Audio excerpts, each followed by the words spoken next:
ഓസിയിലെ കാര്യങ്ങൾ നമ്മൾ ഇതുവരെ ഒരു ഗ്യാങ്ങിന്റെ നമ്മൾ വലിച്ചിട്ടിട്ടില്ല കേട്ടോ. അതായത് ഓസി കാര്യങ്ങൾ ഇപ്പം ഞാനൊരു കാര്യം പറയാം. ഇപ്പം എൻ്റെ പേര് തൊട്ട് ഊര് വരെ എല്ലാവർക്കും അറിയാന്നുള്ള കാര്യമാണ്. എൻ്റെ സോഷ്യൽ മീഡിയ നോക്കിക്കഴിഞ്ഞാൽ എല്ലാവർക്കും അറിയാൻ പറ്റും. പക്ഷേ ഇതൊന്നും ഇല്ലാത്ത കുറച്ച് പുണ്ടച്ചി മക്കൾക്ക് ഭയങ്കര ധൈര്യമാണ് ഇപ്പോൾ കുറച്ച് ദിവസമായിട്ട്. ഈ HF-ലെ പൂർവികന്മാർക്ക് വല്ലാത്ത പ്രശ്നമാണ് അവന്മാർക്ക് നമ്മളെ പറയണം, നമ്മളെ വീട്ടിലുള്ളവരെ പറയണം, വീട്ടിലുള്ളവരെ വെച്ചിട്ട് അവന്മാർക്ക് പേരിട്ട് അവന്മാർക്ക് റൂമിട്ട് കളിക്കണം. ഇതൊക്കെയാണ് അവന്മാരെ മെയിനായിട്ടുള്ള അവന്മാരെ എൻജോയ്മെൻറ്റ്.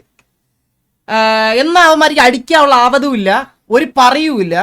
പക്ഷെ അവന്മാർക്ക് വായ്ത്താളത്തിനും കൊണ പറയാനും നമ്മൾ കഞ്ചാവ് എന്ന് പറയാനും MDMA എന്ന് പറയാനും ഇവന്മാർക്കൊക്കെ 100 നാക്കാണ് അവന്മാർക്ക്. എന്നാൽ അവന്മാര് ഒന്നും കാണിക്കത്തുമില്ല, എടുക്കത്തുമില്ല. വാർച്ചാറ്റിൽ അവൻ്റെ അച്ഛൻ്റെ പറയെന്ന് പറഞ്ഞിട്ട് എപ്പോഴും അവന്മാർ ഇങ്ങനെ ഓരോ പോസ്റ്റ് ഇട്ടുകൊണ്ടിരിക്കും.